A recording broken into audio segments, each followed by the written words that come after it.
юу болчихж байгаа. За мэдээж комент дээр биднээс тухайн групп дээр хийснээр хяналттай устгал нууцлал хийн бичвэр үүсгэх гэсэн. Устгал нууцлал гэдэг нь бид урд өмнө дандаа атакууд хийдэг гэсэн бол одоо атак биш зүгээр бусад хүмүүст харагдахгүй байлгах арга хэмжээ авна.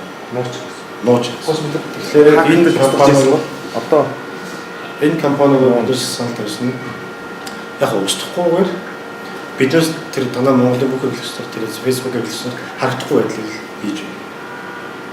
Устгах юм бол бас нөгөө тухайн хүний хууль зөрчил байгаа учраас харагдахгүй байх арга хэмжээ хийж байна гэсэн. Эзэн бол өөрөө хараад байна. Эзэн бол өөрөө байнг хараад байна. Байнг хараад байгаа бусад харагдахгүй байсан. Нийгэм цацагдахгүй болсон.